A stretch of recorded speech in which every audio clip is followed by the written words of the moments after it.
Good evening, good night, everyone. Thank you so much for joining us. My name is Greg Burkett. I am your boy, your friend, quite possibly your favorite play cousin. And I am so delighted to be here with you this evening. We have an amazing evening ahead of us. So we're just going to get right into it. First of all, let me just say, I am an educator, a father, a husband, playwright. I don't know, man. I just do what I do. But I am really, really happy to be the host for this program this evening. And we are going to be looking at Blackness and defining Blackness. First off, though, let me just tell you a quick bit about GIA Productions. GIA Productions, we are an arts-based or arts performance group. And we basically, our mandate is to educate, to entertain, and to engage our audiences with regard to Black culture. And we usually do this through the performing arts, drama, music, and dance. But because of COVID, we haven't been able to have our usual productions. So we've sort of made a pivot, and here we are online presenting some different content, but engaging and hopefully entertaining and enlightening and educating you as you watch. So tonight we're going to be looking at the idea, the topic, I guess just the trying to unpack what Blackness is, right? And I remember watching, I don't know how many of you are Fresh Prince of Bel-Air fans, but I was a big Fresh Prince of Bel-Air fan back in the day. And I remember watching this particular episode one time where Carlton and Will were trying to get into a sorority, or fraternity rather. And the fraternity was an all-Black fraternity, and they were giving Carlton a really difficult time because they didn't think that he was living up to this idea of Blackness. They didn't think that he fit the mold of, Blackness or what a Black man, the identity of a Black man. And Carlton said something that was interesting. He said, Black isn't what I'm trying to be, it's what I am.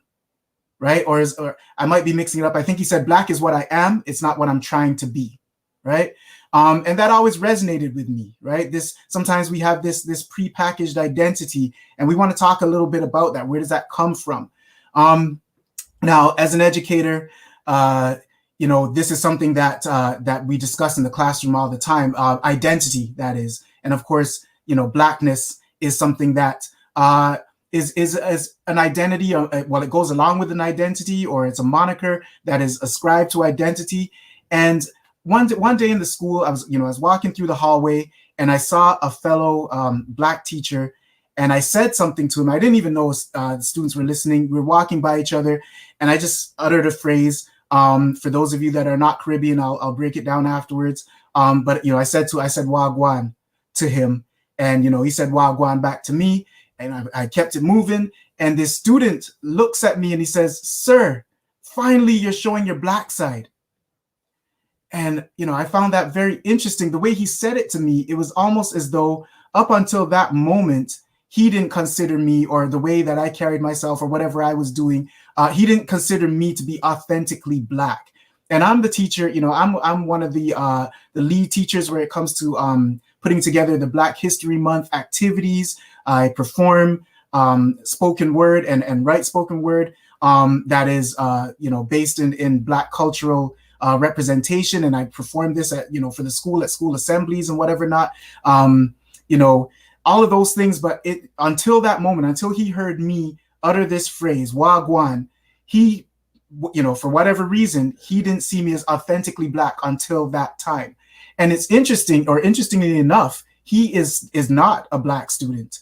So he had his own idea of what Blackness was, and he didn't think that I fit it until I said that. So it was very interesting. So Blackness, as we can see, it's something that's, we are going to struggle with regards to trying to find a definition for it. And we have some panelists that are going to help us work through the understanding of Blackness. So we're going to take a quick look at a video clip, and then I'm going to introduce this amazing panel to you. Thank you again for joining us. Being Black was something I quickly forgot after only being taught that tú es Latina, no es un blanca. Being born with the roots of a black girl, yet having a lighter complexion, light enough to be white passing, as if all the world saw me as was all I understood, so it is what I became and stayed as.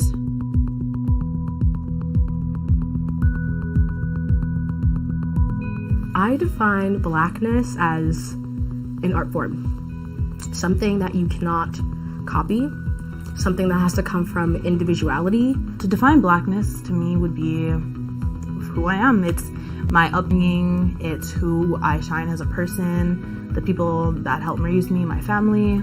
Everything that I am is just, it's part of me. What Blackness means to me is it's a part of my identity. And I think that who I am as a person, how I approach situations, how I talk, how I walk, like how I do my hair. I define Blackness as a form of empowerment. It's definitely comes with baggage and adversities. All right. So we heard from some students at an art school here in Toronto, their thoughts on Blackness. And now we're going to bring in our panelists and hear their thoughts on Blackness as well. In addition to that, I want to remind everyone to like, share, and subscribe where GIA is concerned, our YouTube, our Instagram, our Facebook.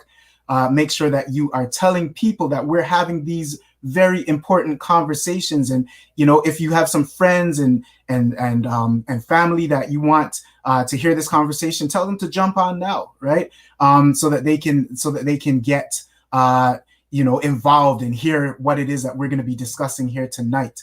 So without any further ado, I want to, and also I want to remind you, there's going to be a part 2 to this, right? And where we're going to be taking a very diasporic approach and looking at Blackness in different parts of the world. So before I go any further, I want to introduce to you Dr. Jonathan Grant.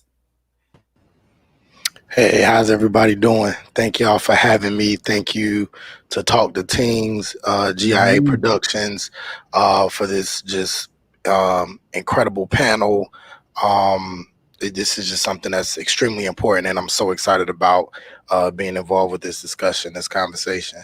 And I love to hear you say TalkDeTingz with an American accent. So, can you hit me with that one more time? I want to hear you say TalkDeTingz, but with an American. Let me TalkDeTingz. Yeah. So talk. Yeah. Okay. All right. Yeah. I'm from the American South, so I can't put that. No, man.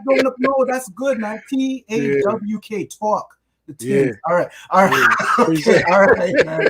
Good to have you here. Listen, Jonathan Grant is a native of Jacksonville, Florida, and an assistant professor of sociology and Africana studies at the University of North Florida. Correct, sir?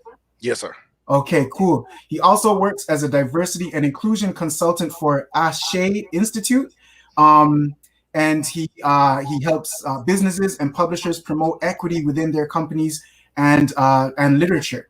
He has a BA in theology from Oakwood University, which is apparently the school of the prophets, I've heard, and an MA in African American studies and a PhD in sociology. So this is a man with just some very big brains, and we're going to tap into that tonight.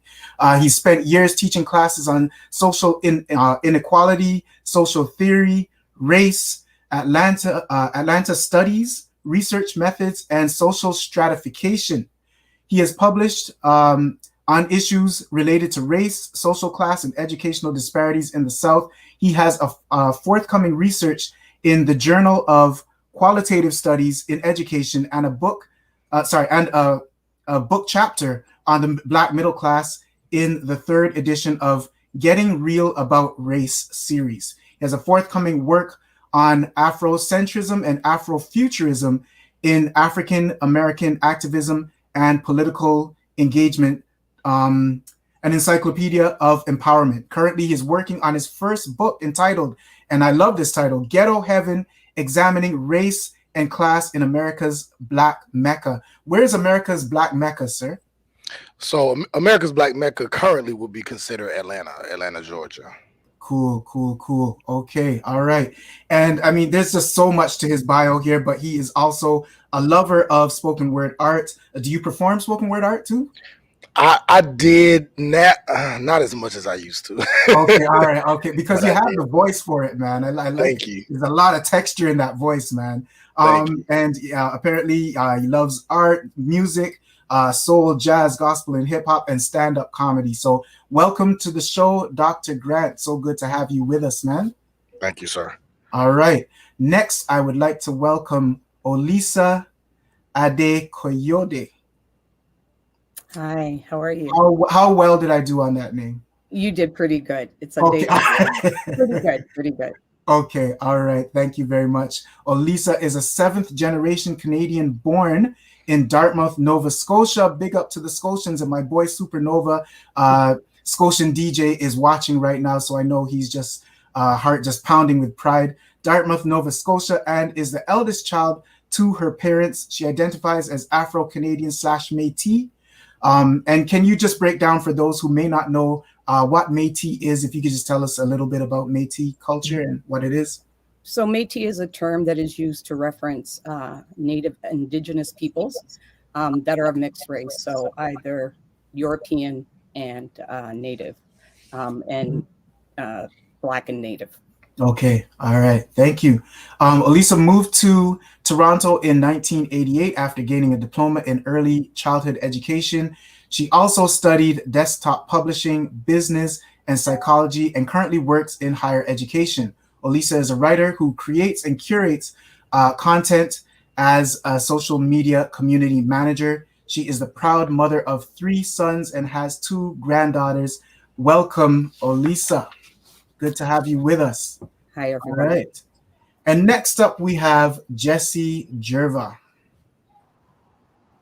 Wagwan, Greg. Oh, yes. So first we got the Wagwan with the American, we got the TalkDeTingz with the American accent, and then we got Wagwan with the Brazilian on top of it. This is, I'm beside myself already, man. This is amazing. All right. We got to start in a way that, impress people and stuff, so. Yeah, you impressed me right off the jump there with the Wagwan, right? They actually got Barack Obama to say Wagwan Jamaica before he started his speech when he was in JA, right? So, yeah, man. Yes. All right, so Mr. Jerva, he's got so many letters behind his name, man. LLB, PG, CERT, MBA, candidate, no OPP.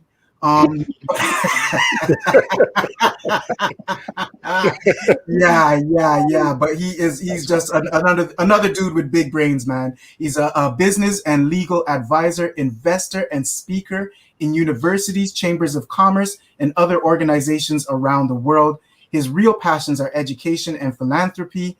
On a personal note, he identifies himself as an African who was born in Brazil and lives in Canada. And we're going to, unpack that identity a little more. Jesse keeps telling people that we are friends, and I keep begging him to stop, but he won't. Welcome to the show, Jesse. I hope I have the chance to address that, Greg, later. But what, our friendship? I hope not. Yeah. But it is good to have you here, bro. It is good to have you here. Okay, hold on. I got to go into my email here for the next bio. Okay, and Amber Camilla. Hello, How are everybody. you doing? I'm great. I'm so happy to be here. This is good. I'm glad that I'm being a part of this. This is exciting.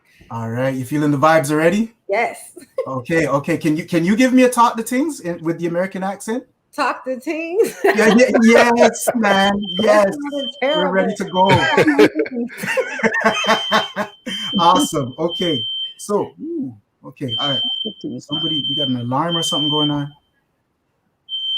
Okay. Anyways, Amber Camilla worked in strategic planning, consulting, marketing, and graphic design before answering a call to study the mind. She then completed her master's in mind, brain, and education at the Harvard Graduate School of Education. Interested to know, or I'd like to know, with regards to your graduating class in Harvard, how many Black people do you know? I know within my cohort, which was about probably 80 something, there were two of us. Okay. So there were other programs that I think there were a little bit more diverse within that in that year, but I would say a very small percentage. Not I Wow. can imagine it being more than 20%, if that. Okay. Awesome. Currently, Amber is interested in understanding the nature of change within individuals, societies, and systems. Amber believes that art, expression, and connection are the most accessible, provocative, and catalyzing ways toward change. So, Amber, I had a chance to see a little bit of the show that you have with Jonathan, and what I really liked about that show, really above everything, was it was your dance moves, right? You were you had these. She was dancing, she would say something and she would do a little, like everything was punctuated by dance. So I remember this. I am giving you a license. And you guys were actually talking about Blackness on that particular episode. So I'm giving you, it was Black History Month. It was Jonathan mentioned it a few times that it was Black History Month. Really? I don't remember Yes, that. it was Black History Month. And you guys were talking about Blackness, and Amber was referring to, it was a trap song that she wanted everyone to go listen to. Oh, yes. Okay, now you remember, right? Okay, yeah. So Amber, not only do you have license to talk the things tonight, but you have license to dance the things. All right. So it's your night, Amber. Let's go. Okay. All right. So we got everything. We got the introductions done here, and I'm so glad you guys are with us. Welcome. We're gonna jump right into things here now. The first question, and I'm throwing this out to everybody. I'm gonna, since we ended with Amber with the intros, I'm gonna start with Amber here, and I'm gonna ask you if you can provide us with a definition of Blackness. Can it be defined? What are your thoughts? I think my definition of Blackness will actually show that it's not something to necessarily be specifically defined. So the way that I look at Blackness is it is an inexplicable and yet also explicable shared connection, knowledge, and experience of people of the African diaspora. And that is to say that what it is the connection itself. What it is that shared knowledge. It is that shared awareness. I don't necessarily have to pinpoint a specific cultural emblem or a specific way of speaking or a specific language. It is the spirit of it. It is that connection. So that's how I see it. And so when I think about whether or not a definition can be pinned down, I don't think it's for one person within the diaspora to define. I think it is all of ours. It is the collective. So that's how I see it. And you said something there that caught my attention. You said something about spirit, almost like a unifying spirit, right? Can you break that down even a little bit further? Like what is something that you would say kind of unifies all of us? We got Jesse here from, who said he's Brazilian by way of Africa, living in Canada. And we have Olisa, who says she's, she's from Nova Scotia. And then we got Jonathan from the Dirty, right? So, what is this spirit that you're talking about that kind of brings us all together? That's the inexplicable and the explicable. That's what I mean by that. It's I can't put my finger on it, but we all know it when it shows up. That's why all of us, and it's the connection, it's the knowledge, it's this awareness of some things. That's why people will, in some instances, feel like they can take your Black card because you don't have this shared knowledge. Yet at the same time, that it's not just about the knowledge, it's also the connection. That's there. It is also this kind of like, I get it. The same way, like earlier, you said OPP, right? Why we all got it? All of us being from completely different parts of the world, in some part of our lives, understood what OPP was. Okay.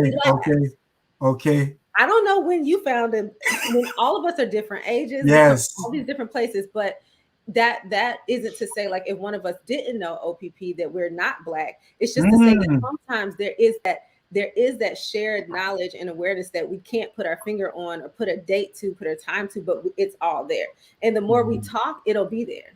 Okay. Thank you. I'm going to Olisa. What are your thoughts? Same question, right? Can we define this thing? If we can, what's a definition that you like to go with? Well, likened to what Amber said, I, for the most part, totally agree. My Blackness has always been defined as, first and foremost, identifying as a person of color. Okay. Secondly, identifying as a Black Nova Scotian. And thirdly, being a member of the greater African diaspora, of the Black population, of the African population, African world population, where my descendants are from Africa. So that's what I would consider Blackness.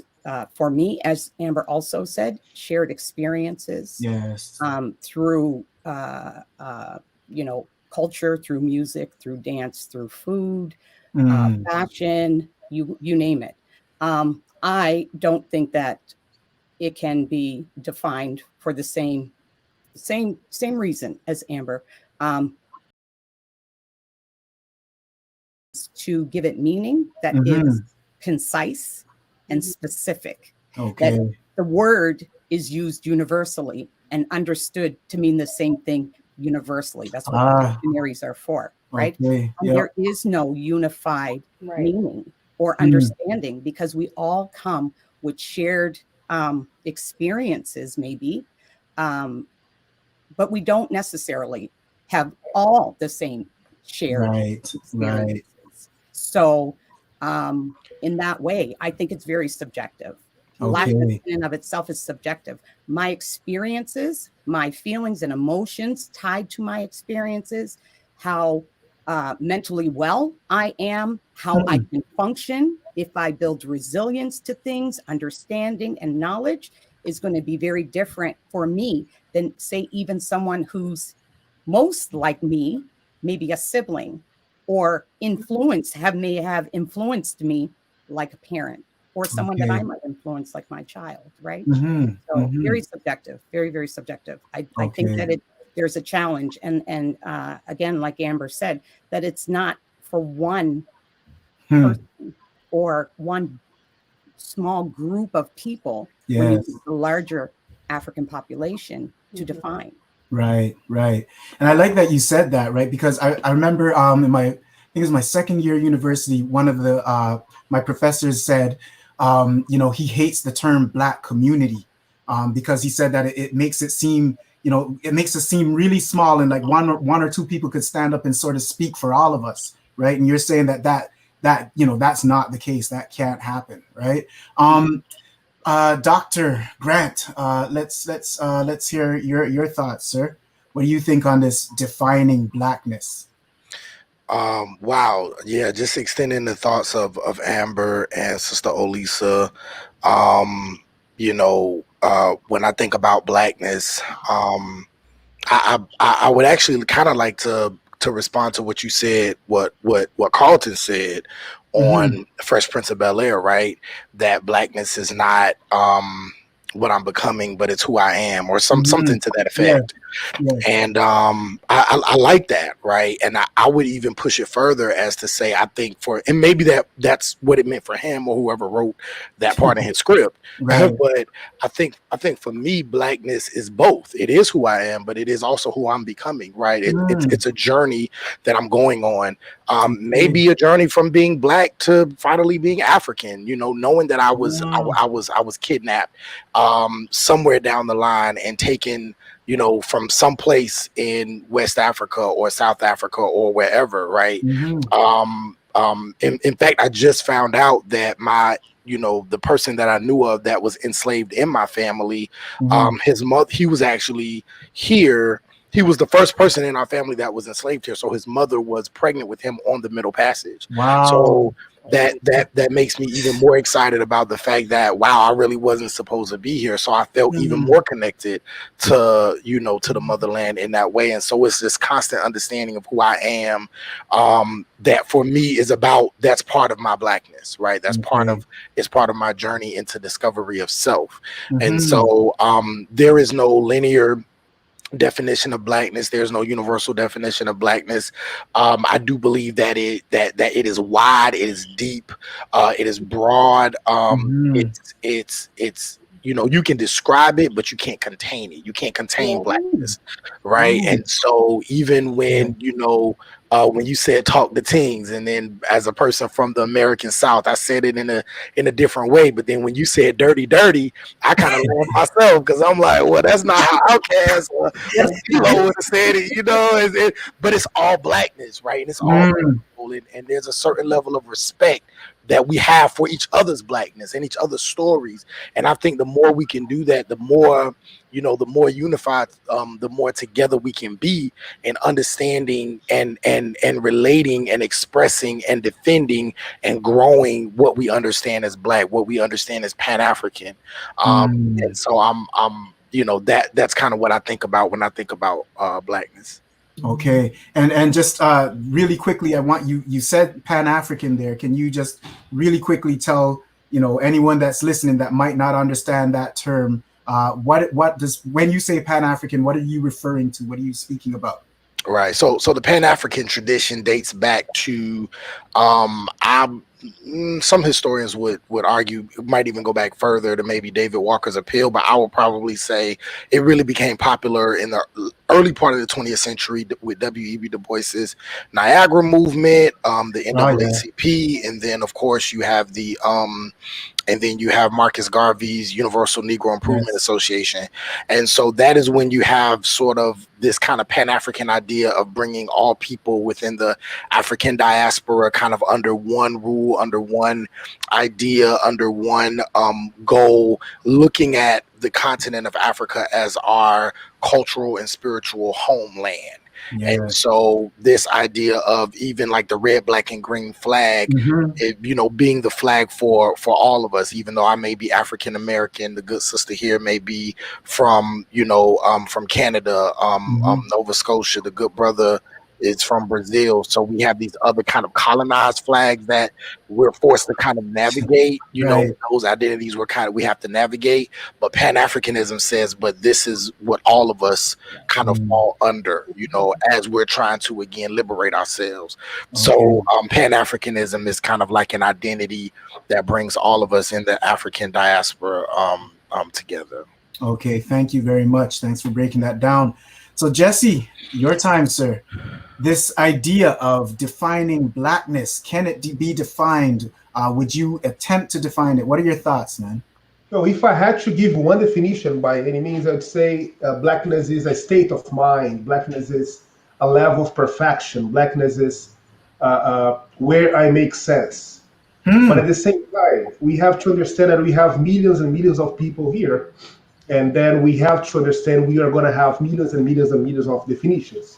So if you try to come up with one definition, then as my sister said, you are basically trying to put Blackness, which is huge, in a box. Okay. So here we are discussing Blackness necessarily through a North American Caribbean eyes. But this definition here will never make sense in other places, especially because Blackness has a different meaning in other places. Okay. So just to give a context, as Olisa mentioned previously, so Brazil has the second largest concentration of Black people in the planet. Yes. So first we have Nigeria. After Nigeria is Brazil. Funny enough, so Brazil is the largest concentration of Black people outside of Africa. Right. And funny enough, Black or Blackness is not a nice word in Brazil. Yes. It's not a compliment in Brazil. So for you to define something that has a different connotation in a different place, it's just impossible. I made the mistake 2 years ago, the first time that I went back home, and by home I mean Uganda. The first time that I went there, I had the answers. So let me help you guys. Yes. Here I am, this fool, trying to bring his African, but through Brazilian and then Canadian definition of blackness to the motherland. Mm. And little did I knew, when I got there, people had no clue what I was talking about. Okay. Okay. No clue. Wow. There's a friend of mine from Ghana that she cracked a joke. She said, in Ghana, we don't have black doctors, we don't have black drivers, we don't have black engineers. We just have drivers, engineers. You know what I'm saying? Yes. Okay. Yeah. Yep. So it is possible, if you are happy with your own definition, that you're going to keep to yourself. But if you want to have a definition across the globe, then good luck with that.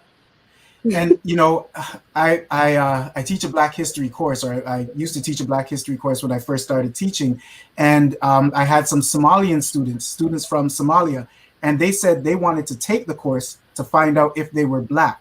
Yep. And part of the that sort of connects to what you're saying there, right? And one Somali student said to me that his mom kept telling him repeatedly that he was not Black, and the reason she was telling him that, he said, was because they were in a particular neighborhood. It was a predominantly Black neighborhood, lower income neighborhood, and she said, if those guys out there on the corner are Black, then that's not you. You're not Black, right? So it was very interesting, and they're from Africa, and these students are taking the African history course to find out if they're Black. Right. So I want to sort of go to, I want to shift now and go to Olisa rather, and ask, how do variables like time and place, and Jesse kind of touched on this though, but how do variables like time and place impact what Blackness means and how it's understood? Well, to that, I can say that, so if you look at the broader historical context, Blacks historically have been seen as, I'm so sorry, there's a fruit fly here. Historically have been seen as people that have value only to a slave owner. Anything else that we bring is not valuable, is invaluable. Over time, that has changed. Okay, we went from being an oppressed people with no rights to a people with some rights after the civil rights movement, to now a people that are all right, because now we're considered cool. Everyone wants to get in on the cultural aspects of what it is to be part of the greater African community, from our music to our dances to our clothing to our slang. I mean, they're popping slang media, selling, commercials to sell goods, cars, call it what you may. This whole TikTok phenomena, a young child, just being creative, playing on the block, comes up with a little dance and puts it to a song. But we don't get credit for it. The algorithm that TikTok, has set, let somebody that doesn't look like us, that's not the creator of it, to get the credit. However, we have gone from having no rights to having some rights to being all right. And you see it in that capacity. I remember when we were talking in brief, you were sharing a story of someone who said when they first realized they were Black. I think that was actually Jesse. I first realized that I was, quote unquote, Black in grade 2. I was 8 years old, and one of my students pushed me. One of my fellow classmates, pushed me out of line. Was trying to butt in line. Called me the N-word. So I went to my teacher and I said, this kid called me the N-word, and she says, well, that's what you are. So I had to go home with that, and I knew the word, but I knew that I wasn't. I knew that my parents always told me I wasn't. Right? So I had to go home and then deal with this almost like a reconstruction, because what I eventually went through, that was in grade 2, and I stayed in that grade school until I was 12. So from 8 to 12, 4 years. Mm-hmm. Before it was over, the majority of the students in the school were calling me the N-word. Wow.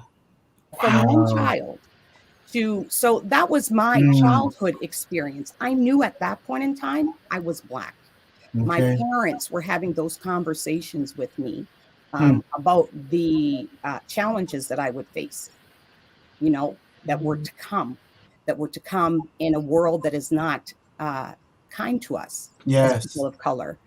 So I think I realized it, you know, every bit so at that time. However, I had a broader Black community, titled Black community, named Black communities in Nova Scotia, right? And so I had a larger Black community. I had a Black community that my mom was from.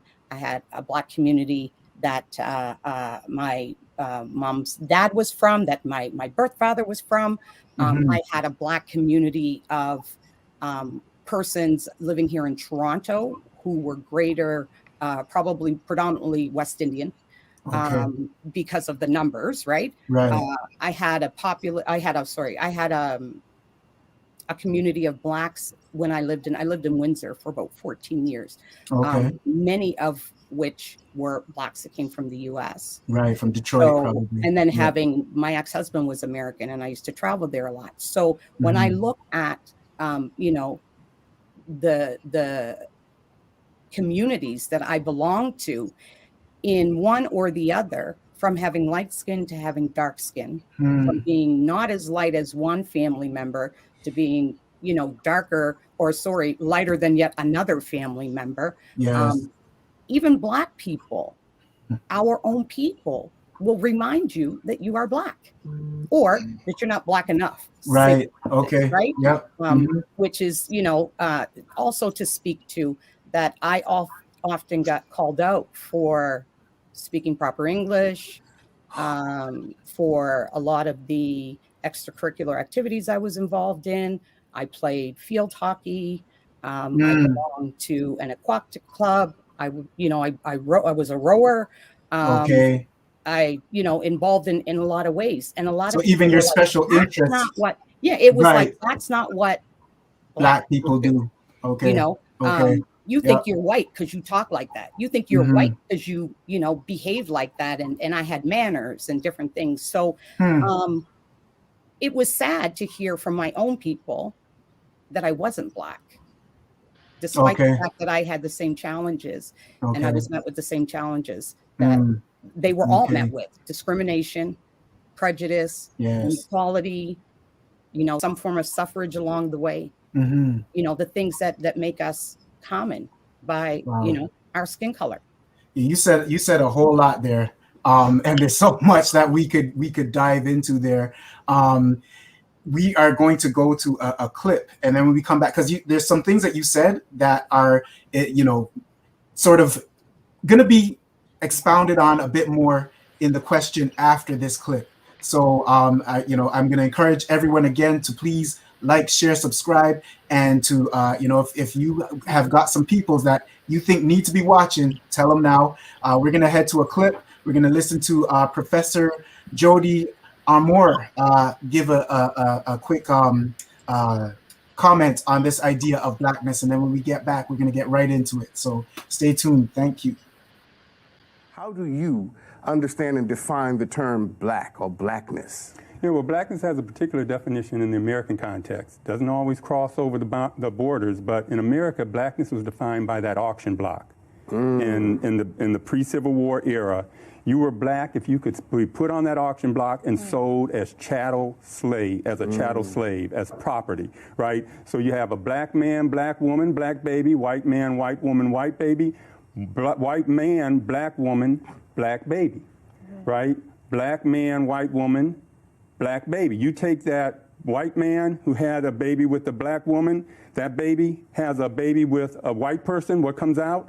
A Black baby, because that baby could be put on the auction block. That auction block was the definition of Blackness. Blackness has never been a biological construct in America. It's been a political construct. It's been about property and ownership and power, always. That's clappy. You ought to be clappy.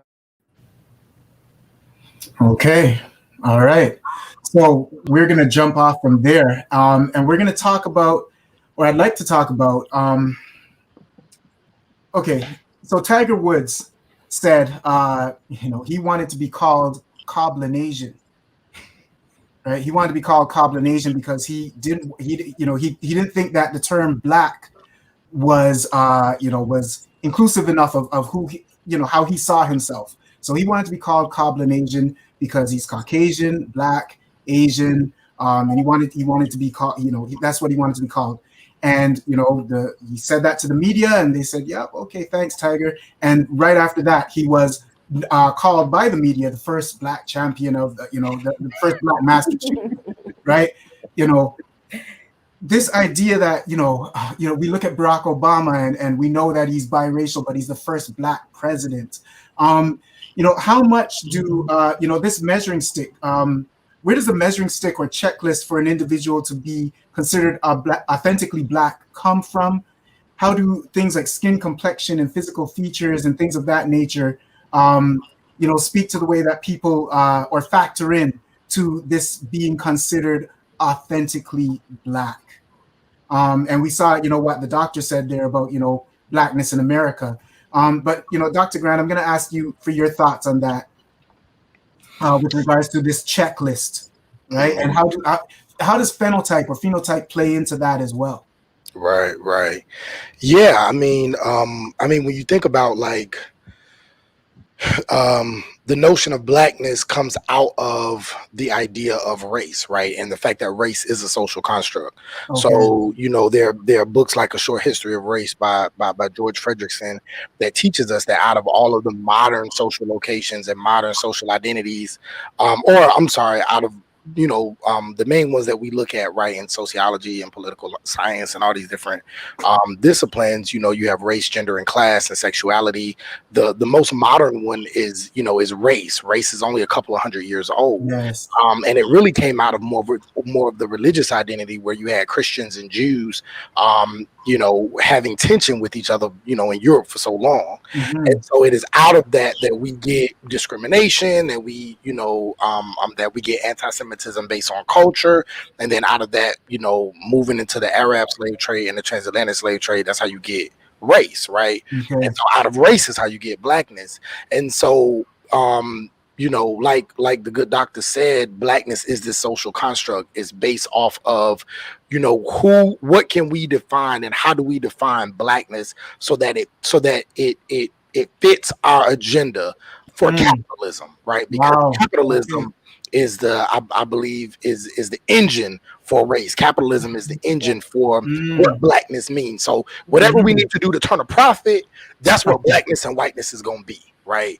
And so it is because of that you have things like the Slave Codes and the Fugitive Slave Act and the Three-Fifths Compromise, all of these different things that let the Three-Fifths Compromise said, okay, well, or actually Northerners were saying, well, how can you claim these people as human beings when it's time to go vote, when it's time to be represented in Congress, right? Then you're enslaving them, and you're not supposed to enslave other human beings morally or religious, based on your religious standards. And so the Southerners had to grapple with that because they knew what they was doing was wrong.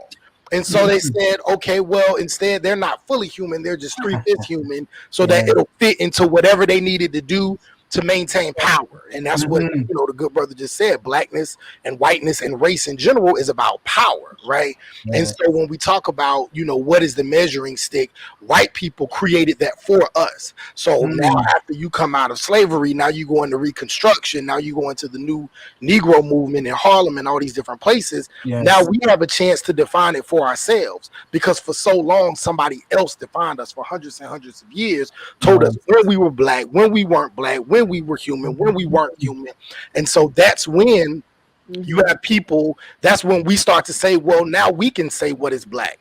But now sometimes that then gets divided based on culture, that gets divided based on class. So the black middle class says blackness is respectable, blackness speaks well, blackness is socially mobile. But then the black working class or the black poor will say, well, blackness is real and blackness is hard and blackness is working hard, et cetera, right? And so you have all of us who are trying to essentially be human. We just want to be treated fairly. We just want to be seen as equally. And so sometimes we take what is blackness and then we end up curating and carving out a space for ourselves, but then sometimes we may carve out spaces and push each other out, right? I don't think we do it on purpose. I just think it's a natural means of survival that we've always just been in for so long. And the reason why we've been in that space is because you have, I think it was what Olisa said earlier about, you know, this idea about how blackness, gets taken from us, or, gets used by other people to say now blackness is cool, now blackness is not cool, right? And it makes me think of Langston Hughes' poem, You've Taken My Blues and You've Gone. You mixed them up on Broadways and fixed them up in opera so they don't sound like me. Yeah, you taking my blues and you gone. But someday someone's going to stand up for me and sing about me and write about me, black and beautiful. It'll be me, I reckon. Yep, it'll be me. And so he's talking about how people have taken blackness and you fixed it up and you make it, you put cornrows and back it wasn't cool, but now if you put it on Kim Kardashian, if you put it on right. But before that, it was seen as something that was uncouth. It was seen as something that was uncivilized, right? Yes. And so sometimes we as black people say, well, no, what is blackness to me? I'm gonna keep it right here, and I gotta protect it at all costs, right? And so sometimes we may push out our Caribbean brothers and sisters, or we may push out our African American brothers and sisters, or we may push out our African brothers and sisters, or the working class, or the middle class, or the upper middle class, to do this natural protection that has been constantly taken away from us. And so I think a lot of times with this measuring stick, it's something that we're trying to hold on to out of survival. And and what we can do, and what this conversation is doing, is helping us say, okay, we can protect our black identity and our blackness from the people that have been who created it and have been trying to exploit it and use it for their own gain, but we don't have to use it to push and ostracize and marginalize people that look like and people have been through many of the same things that we've been through. And so I think that's kind of the history and where we're going when creating this measuring stick of blackness. I gotta add to that. Okay. So like, John, you just went all the way there. And again, I always feel like I'm always a student. Every second I'm like changing my thoughts about things. And so I know John and I, we've gone back and forth about this in some ways too.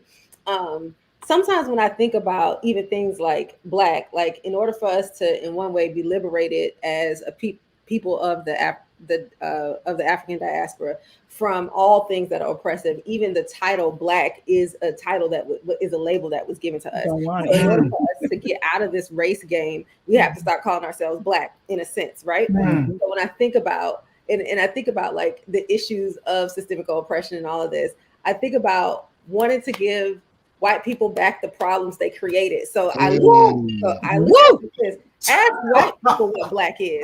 You tell me what black is, that's what it is. And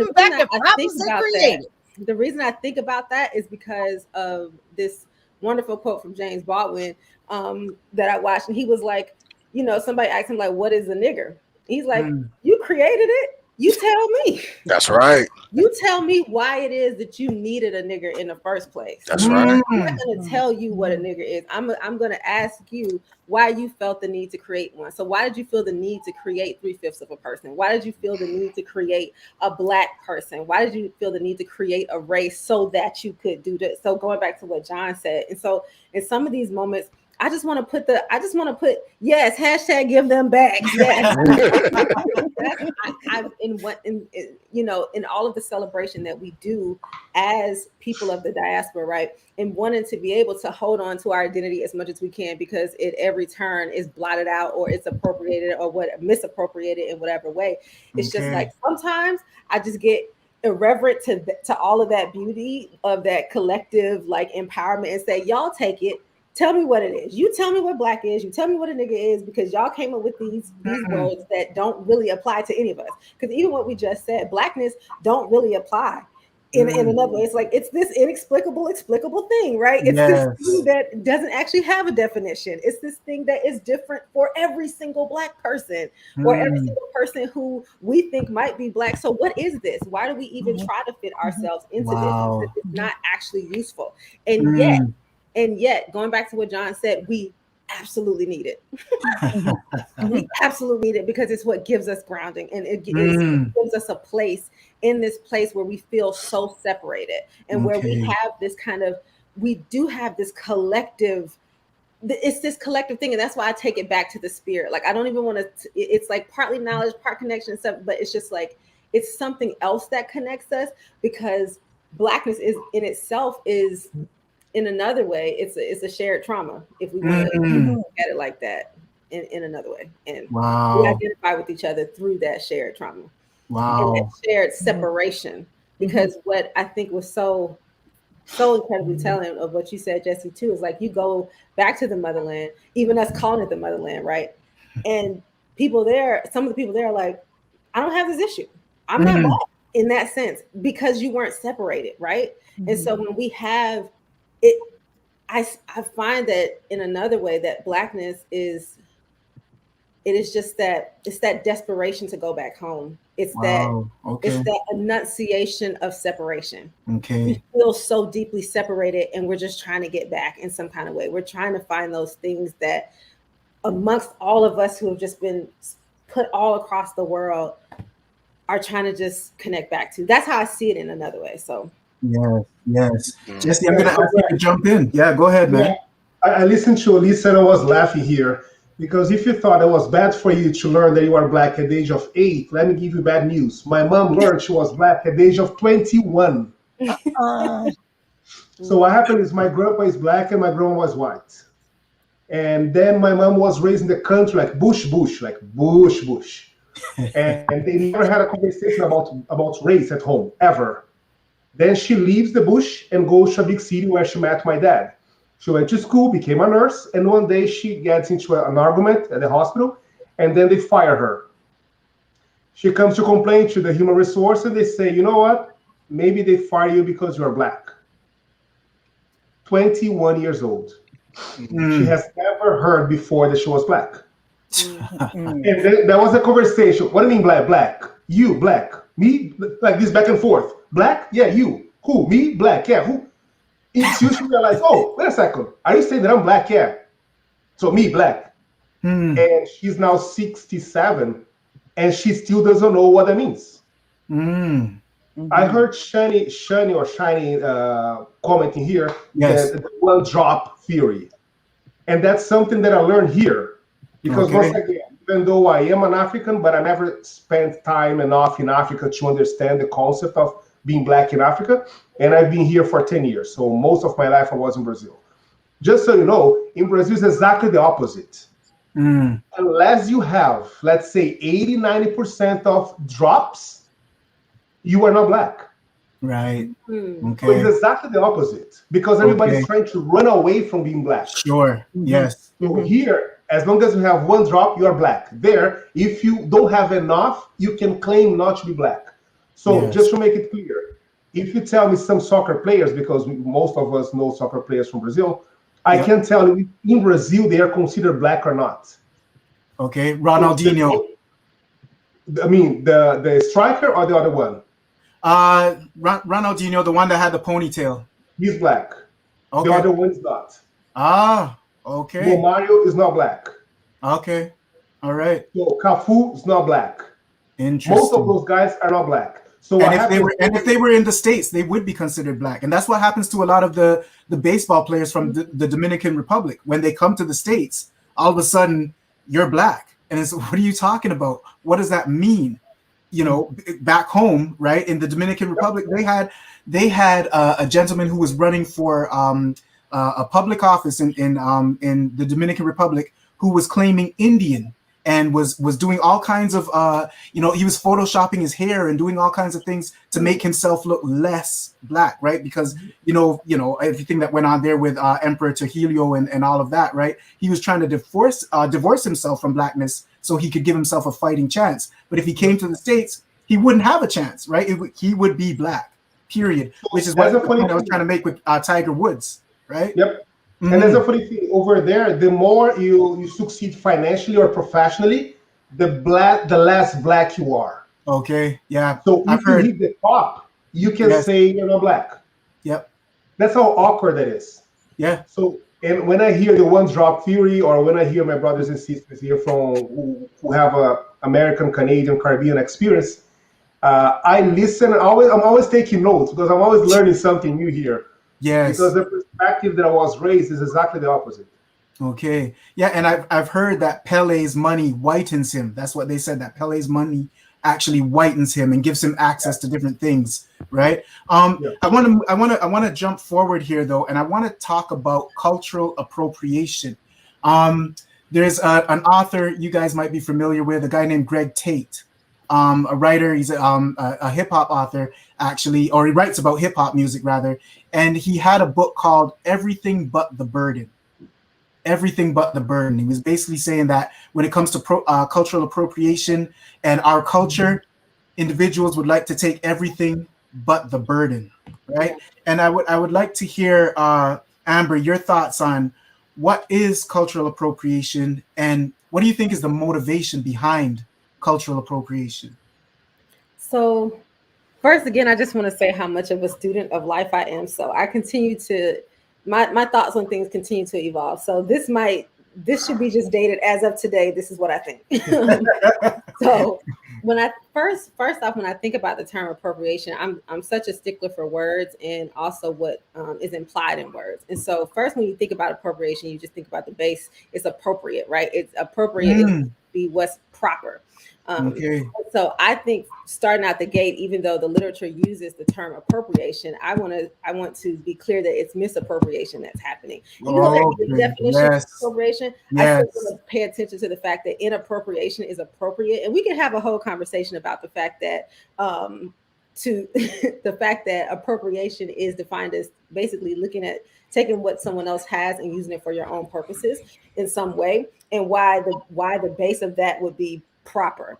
That's a whole conversation of itself, being in a society that's capitalistic. So that's a whole thing where you say, why would you even say anything why would that derive from being proper, that you're using someone else's thing for your own good? So that's a thing, but we're going to put that to the side for a second. So when I think about just misappropriation, period, it is to just take what is not yours and to use it for your own gain in some kind of way.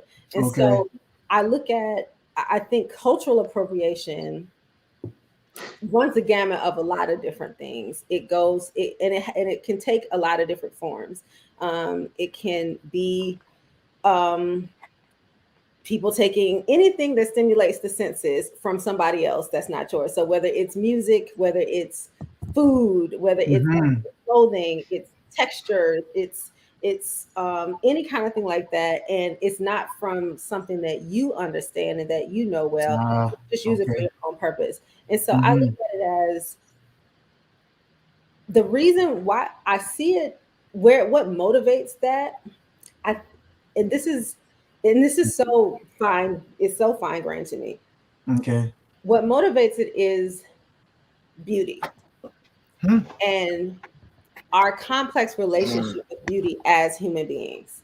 Okay. So beauty, to me, for the purpose of this conversation, is defined as anything that is stimulating or interesting to any of your senses. So it's just like anytime there's that kind of surprise, it's like, or you're attracted to that thing, right? Yes, Whether it is a food, or if it's an appearance, or if it's a sound, if it's a smell, it's something you're attracted to. And so that's beautiful. And so what happens to you when you interact with something that's beautiful? Typically, we try to increase our proximity to it, or we try to consume it. So that our relationship to beauty is itself complicated sometimes, because we don't really know a relationship with beauty outside of consuming it or trying to have proximity to it. So when you come into contact with these beautiful things, you want to consume it, or you just want to be next to it, right?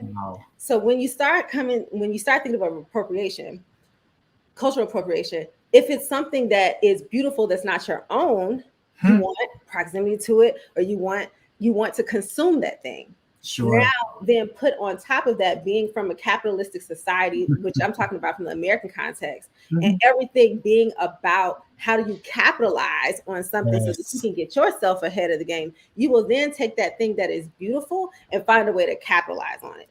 So if we already have this issue with beauty in terms of we either consume it or we want to gain proximity to it, add on to that the fact that we now need to capitalize on it, you're going to get this whole mixed bag of cultural appropriation, not so much appreciation, which is what people try to contrast it with. People try to say, oh, you have appropriation, you have appreciation.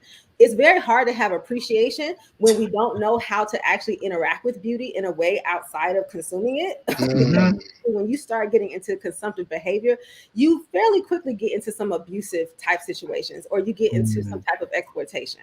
So because just the way we've been socialized, and because we don't explicitly talk about our relationship to beauty enough, typically we talk about it in the sense that beauty is something that it's a weird thing in our society. Anyway, I'm sorry. Let me even no to the side. You're good. The fact that we don't know that, right? We don't know really how to interact with beauty. And so then you put all of these other ways that we're socialized into consuming things, into capitalizing on things, into exploiting things. And so you get a complete mishandling of other people's beauty. The whole PP. There we go. Other people. OPB. For me, that's kind of the human assessment of just how people will have a tendency to appropriate things, period. Now, when you think about specific to what can be considered Black things,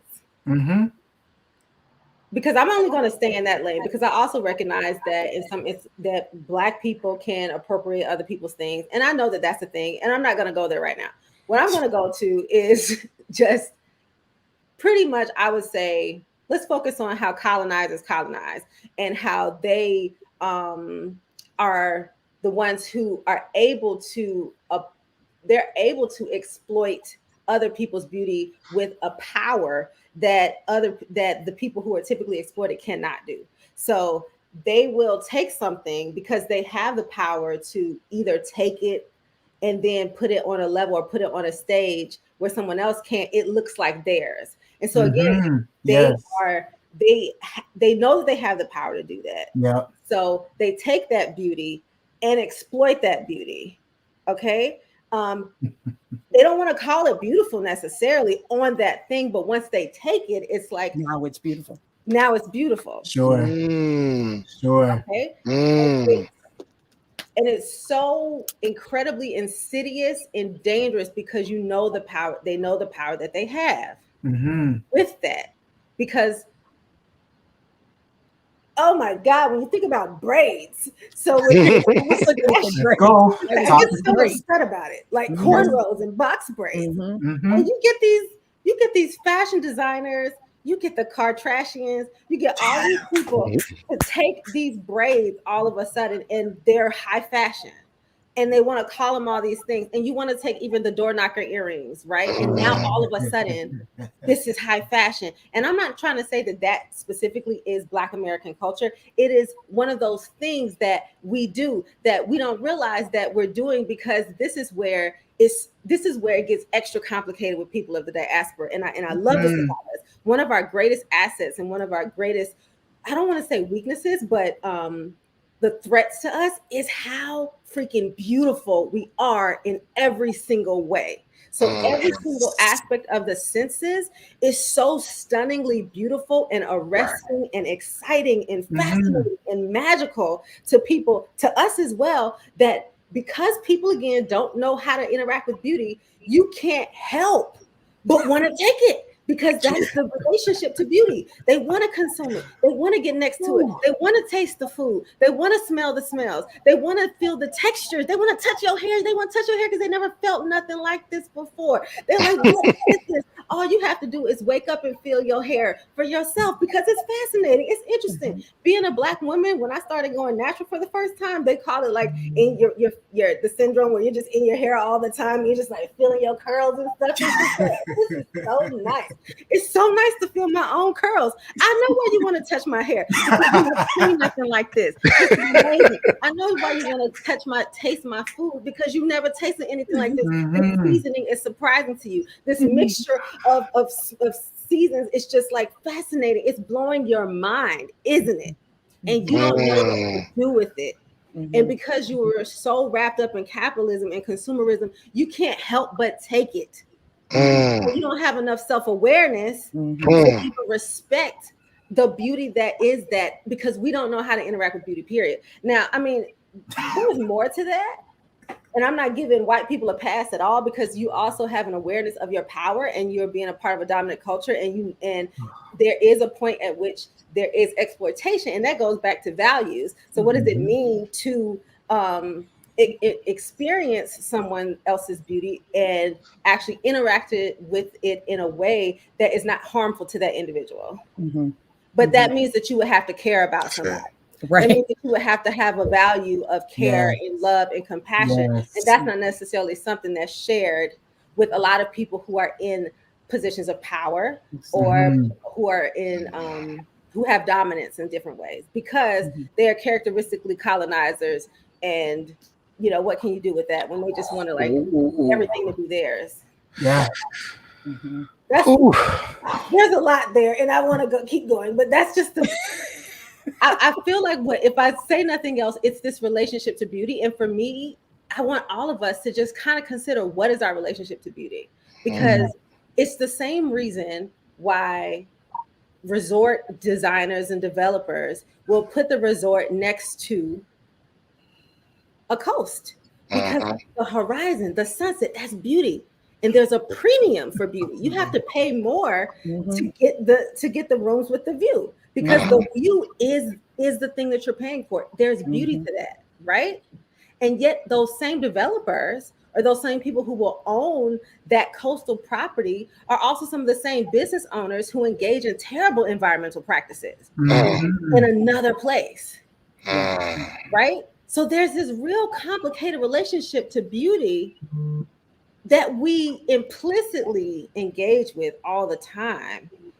Yet I think we have to more explicitly think about why we interact with things the way that we do, and why others do too. And going back to what John said, I think some of the rest of us said, this is why we don't explicitly do it, but we do in some ways. We protect our beauty. Whatever we find as beauty, we try to protect it, and we have to protect it. Yeah, the slow clap, sure, okay. Powerful. How powerful is that? My goodness. You know when you go to church and someone sings a song and tears it up, and the pastor comes up and says, "Oh, we can go home. You don't have to hear me preach." Good night. Okay. Wow. Wow. Listen, man, Jesse, I want you to hop in on this, because you know, as you've been saying all along, things are so different. You know, given time and place, particularly place, right, for you, where you're concerned. So if you could talk to us a little bit about this measuring stick with regards to, with regards to cultural appropriation, you know, and the motivation behind it. Do you see this in Brazil? Do you see, appropriation? And would you say that some of the motivators, because Amber said that capitalism plays a huge part with regards to the motivation for cultural appropriation or misappropriation. You know, do you see the same thing? Is it evident in Brazil? Okay. Yeah. So Amber and I had a meeting before this video, and then we made some arrangements about the topic. So she delivered everything. Just address a different point here. So once again, I agree 100% of what you said. I also start from the word itself. So appropriation. In my case, I see it in a different way. So appropriation for me has a, which in Latin means no, and then appropriation, which comes from the idea of property. So appropriation means taking away someone else's property. Okay. So that's what appropriation, in my understanding, is. So this is a fight. This is a war. We were all slaves. So we all understand what's happening here. But at the same time, we need to understand how to fight and to fight right. Otherwise, we become oversensitive and try to fight some stuff that is actually not a real fight. So your name is Greg B. If I call myself Greg B, this is not, in my understanding, appropriation, because you still have your name. Okay. Appropriation means if I take away your name. So we are in 2021. Okay. So for us to say that you cannot braid your hair, you cannot use the makeup, or you cannot sing that song, or you cannot do something here or there, just because my culture began this movement, it is barely impossible. So here we are having a conversation on YouTube, and YouTube is a platform created by 2 whites and 1 Asian. Here we are having this conversation in English, that is not an African language. Here we are, most of us, except for myself and Olisa, all of us here with British names. So it is tough for us to draw a line. So the line that I draw here is what exactly is taking away from us and using their benefit. Okay. So that's what I see as appropriation. Okay. So for example, when I see LeBron James making $1 billion, people say, well, you should be happy, you should be celebrating. Not really. Because if they are paying him $1 billion, they are at least making 2.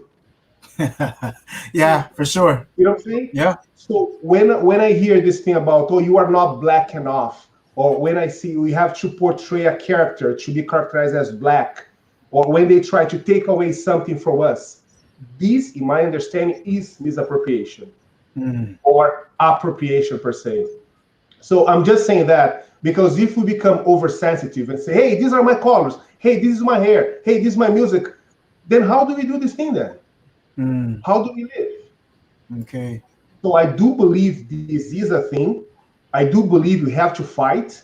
I do believe we have to win this battle. But I strongly believe we have to fight, to use the right tools, the right weapons. Otherwise, everything is appropriation. Then if everything is something, it is nothing actually. I hear you. Okay. So listen, I'm gonna throw a question at you guys, and I'm gonna ask anyone to dive in on it. But I'm also gonna encourage those who are watching. If you have any questions for panelists or even a specific panelist, throw that in the chat, and we'll address that. We'll get to that as quickly as we can, and then we'll wrap everything up. But I'm gonna ask a question here. Everybody on this panel is an academic. You've been giving very academic answers to these questions. What are some of the challenges that Black people in the world of academia or in pursuit of academic achievement face that those in the dominant culture might not face? I remember having a student say to me one time that according to her understanding of what Black is, Mr. Burkett, I'm whitewashed, she said. And, of course, you hear that term whitewash, and, I was ready to, like, what you just said? But, I had to, okay, right? She was basically saying because of the way that I speak, her understanding of Blackness, I don't fit in. And I'm seeing there, what's that? I remember in high school being told I wasn't Black enough because I didn't play ball or freestyle, right? So this, she saw me as her teacher. Because of the way I spoke and because I was an academic and whatever the case might be, she didn't see me as authentically Black. Therefore, I was, I think in America, they probably say more, they might say sellout. You're a sellout. And she was labeling me with this label whitewash. Again, I'm the teacher that puts on the Black History Month, celebrations and engages, in trying to bring Black culture to the students. But because I'm an academic, I'm whitewashed. What are some of the challenges that Black people in the world of academia or in pursuit of academic achievement face that others in the dominant culture might not specifically have to face or encounter? What are your thoughts as academics?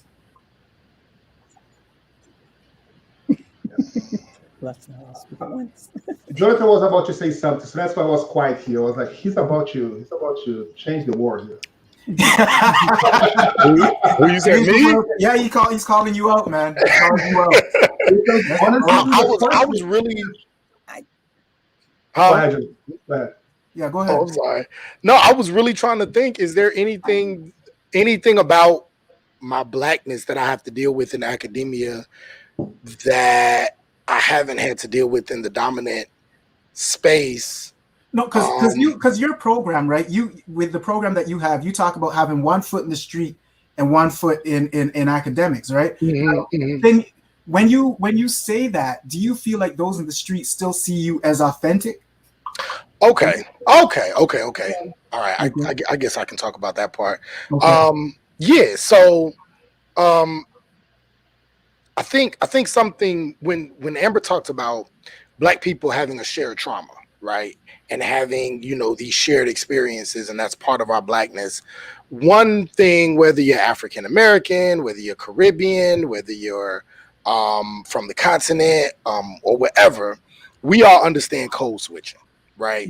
Thank Um, you. Okay. to a degree, maybe to a lesser degree with our African brothers and sisters, because like the person said to Brother Jesse, I don't think about Black drivers or Black presidents or Black CEOs. They're just drivers, presidents, CEOs, right? So maybe to a lesser degree, but many of us outside of the continent can definitely understand code switching.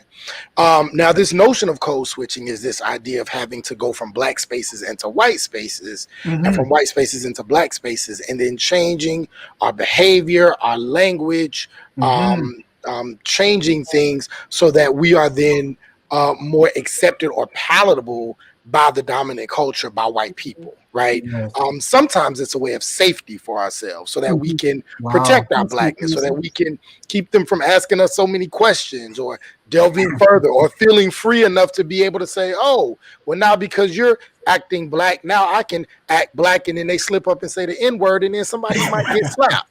I know that this is so I feel like a lot of ways this, the way in which we code switch and the way in which we move throughout Blackness and whiteness and different spaces, there's a lot of different reasons why we do that.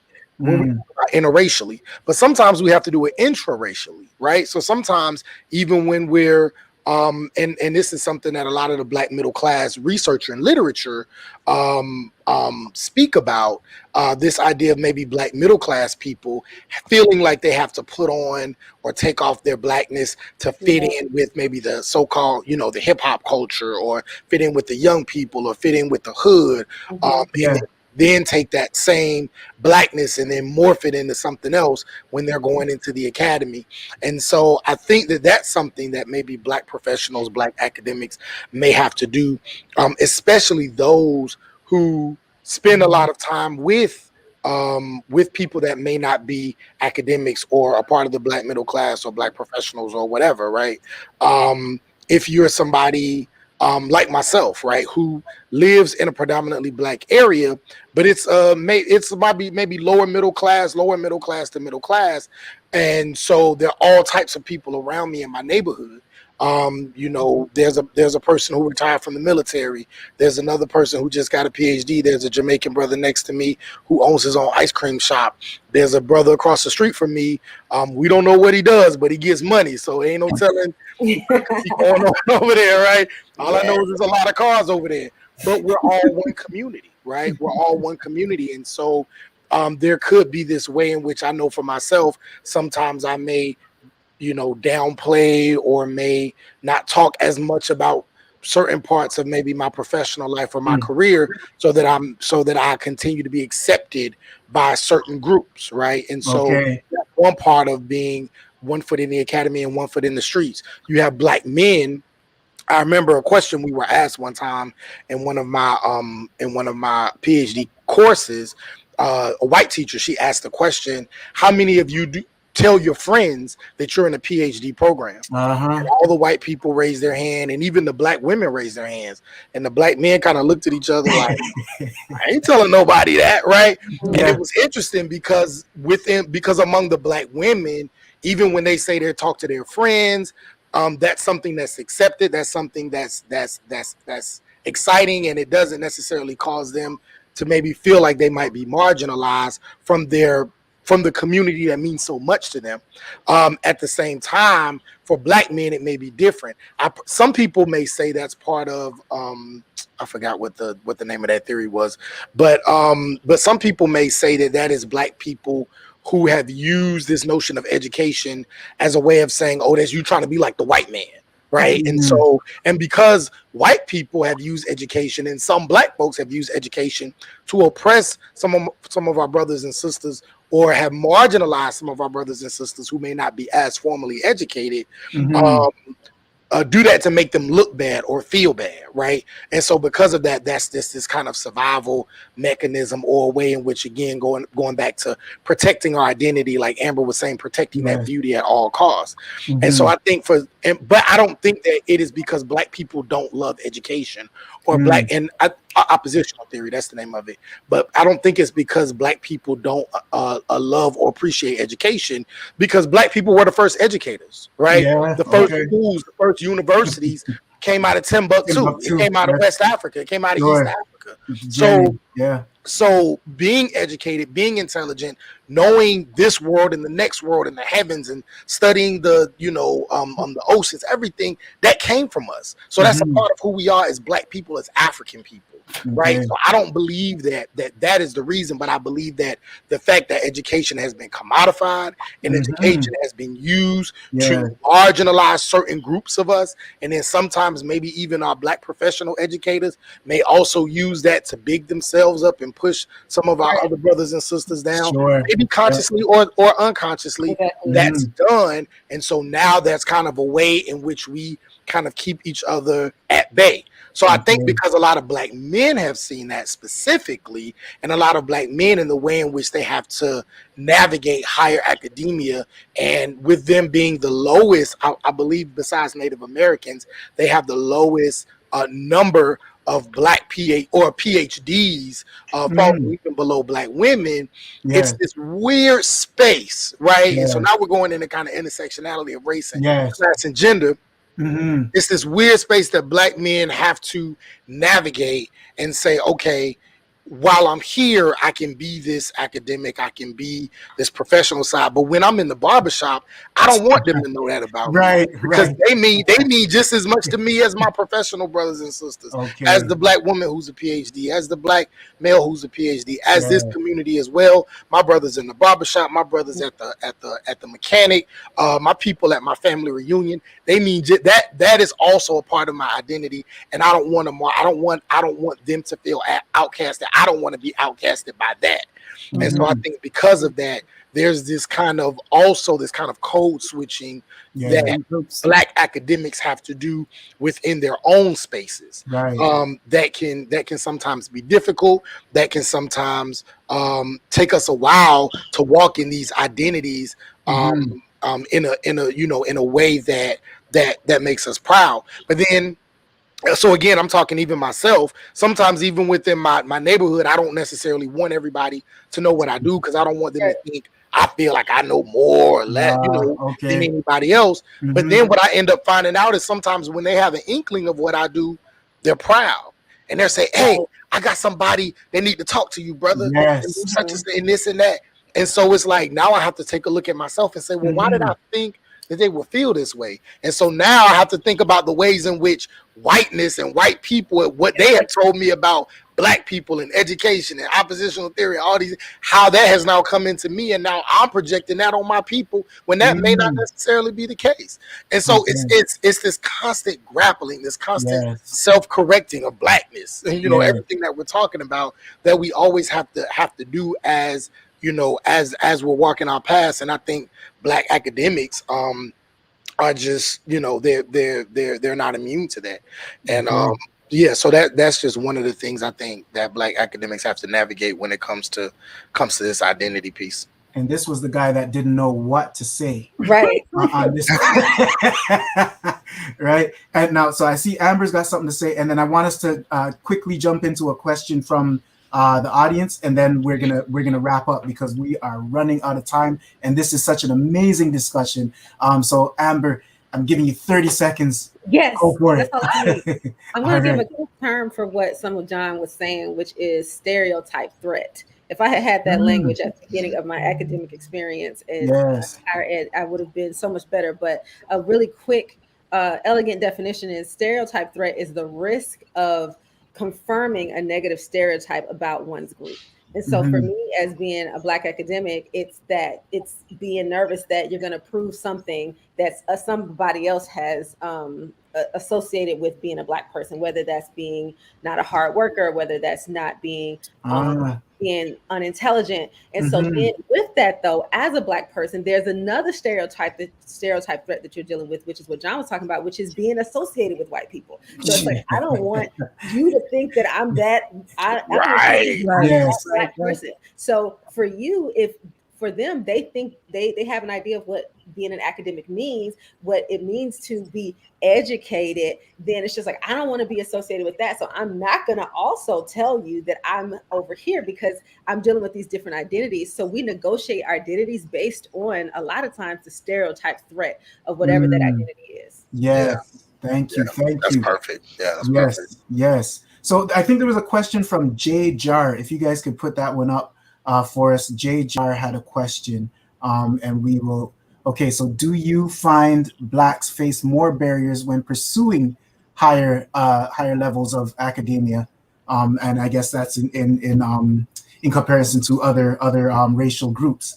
So, anyone want to jump in on that real quick, and then we're going to move into our wrap up. So whoever takes this one, you got 30 seconds. Do you find Blacks face more barriers? Yes, I take it. So quickly here, going back to words. It's very interesting for us to understand the word education.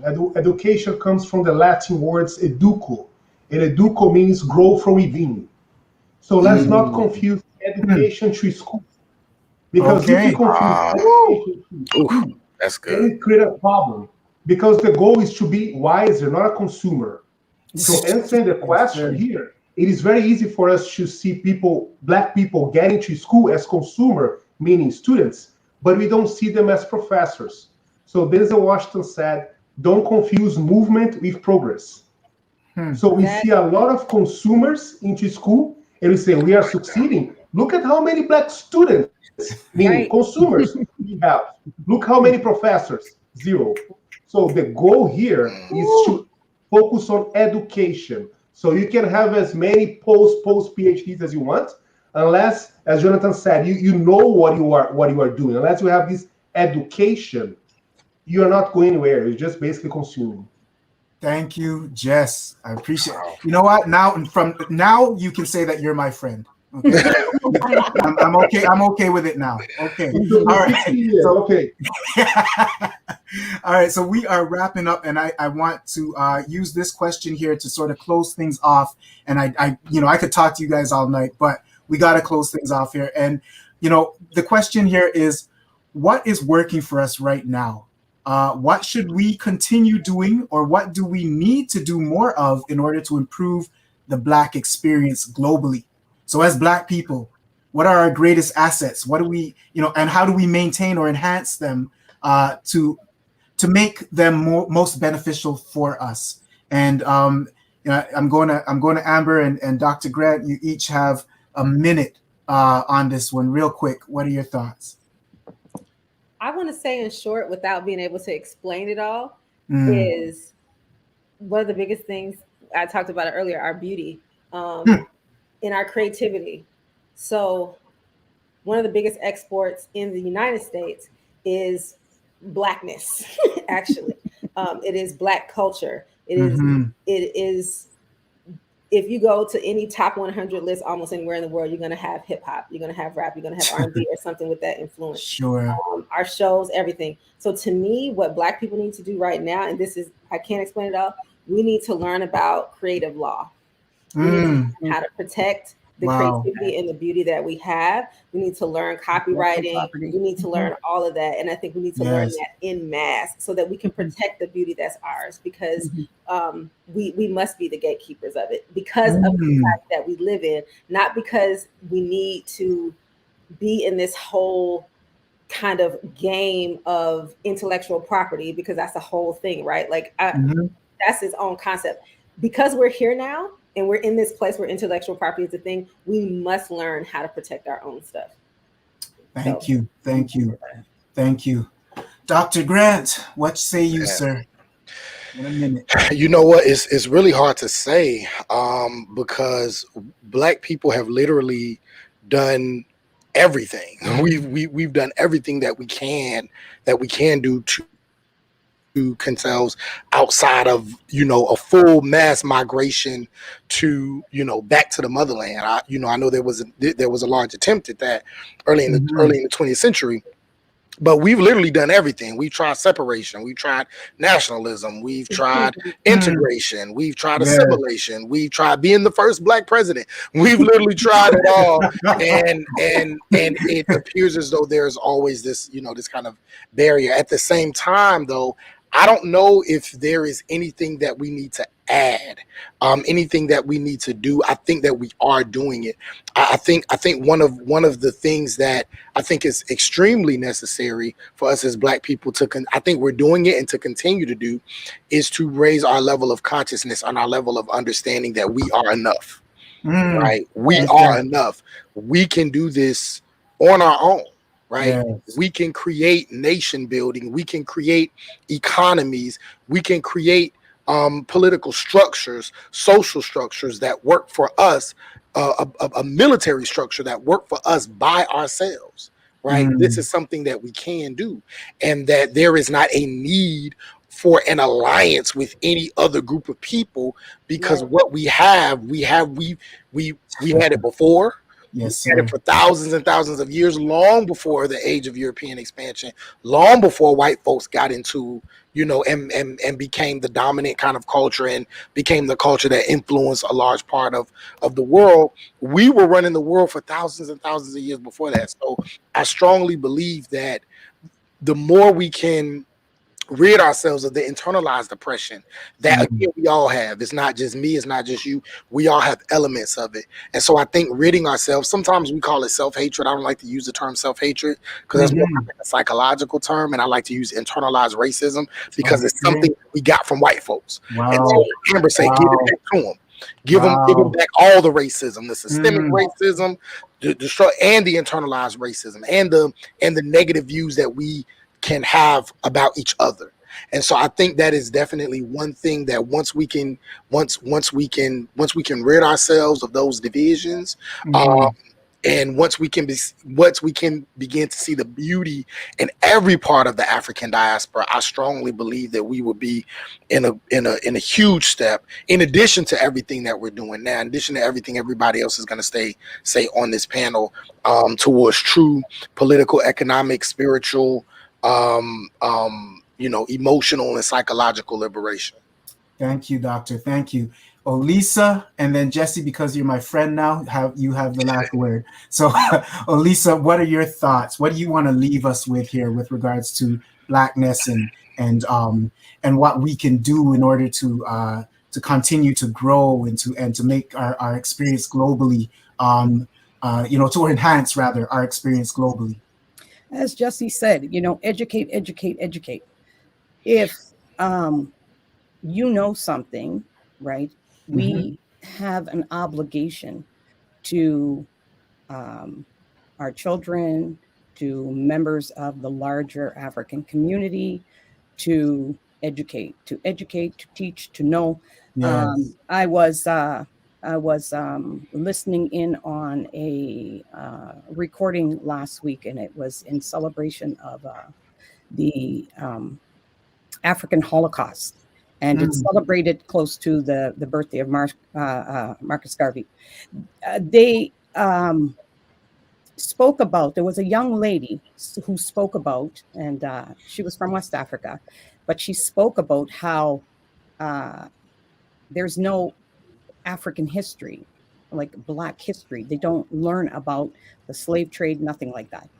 So, and I don't know, I don't want to quote, but I'm sure, I think she said, I can't remember where she said she was from, so I won't quote, but she was saying that, she was 30 something years old, and she said they don't teach it, in our education system. So I think one of the first things that we need to do is, take onus and responsibility, for it is our job and it is our work to do the educating, whether they teach it in schools, whether it's, and we have a we have a vehicle to do that. We have the technology, we have the World Wide Web. We can connect with people in ways in which we've never been able to connect with people before. As far as sharing, as far as collectives, groupings, that sort of thing. But what we as a people have to do is understand and first and foremost, acknowledge our shared connectedness so that we can come together and unite for the benefit of everyone. Thank you so much, Olisa and Jesse. And Shannon is saying 100%, Olisa. So Jesse, my brother, finish us off. Take us home, sir. I'm your brother now. Glad to hear that. Yeah. See, now you moved from no friend, brother. Let's go, brother. I saw so many questions here. Love to discuss them, but because of time, we won't be able to. So I just finished with one final thought. If the question is what are we doing or what we are supposed to do, if I can just give a personal answer. Sure. There's a guy, I'm not into his songs, but I admire him as a businessman, Jay-Z. And he said, men lie, women lie, numbers don't lie. So I believe in results. I believe you have to exceed. I believe you have to do everything we can. Some people may say, well, we have to walk twice as much to get how. I understand that. Yes. But at some point, we have to win. So numbers don't lie. Results don't lie. So as much as we want to succeed, if we still want to succeed in this rat race, we are still rats.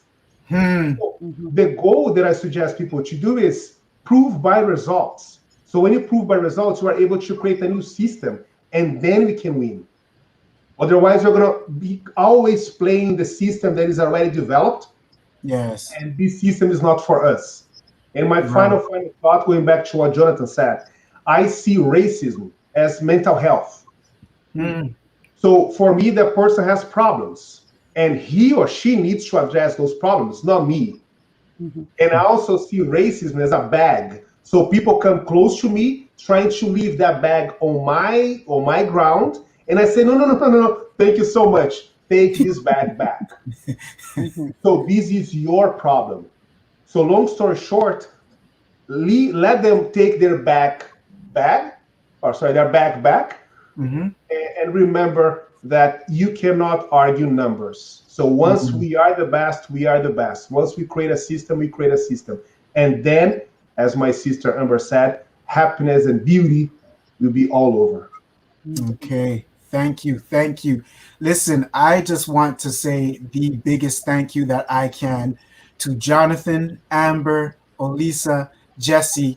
Thank you all so much.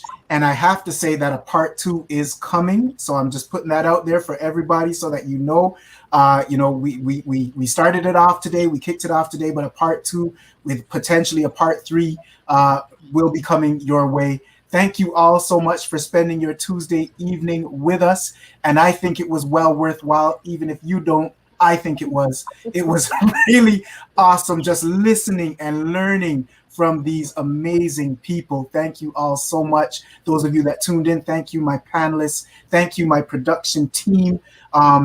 Everyone that was involved in this, I just want to say thank you from the bottom of my heart. Everyone take care. God bless. One love. Yo, defund them or disband them. Why them versus demand them. Racial profiling versus stops that are supposedly random. If we build it, they will come. Back in the day, they came with diseases, treaties, and guns, but now they come with bulldozers and city-sanctioned construction crews to give oppressive makeovers. We send our kids to you for 6 hours a day, 5 days a week, seeking knowledge and not judgment, achievement and not discouragement, paying taxes to a government that funds the system but doesn't give refunds when the system systematically decreases the chances for advancement that we all deserve and hope for. I'm sick and in need of attention. But your attention is wrapped up in the retention of stupid stereotypes, believing that my problem is not what ails me, but what I look like. Join us and talk the things.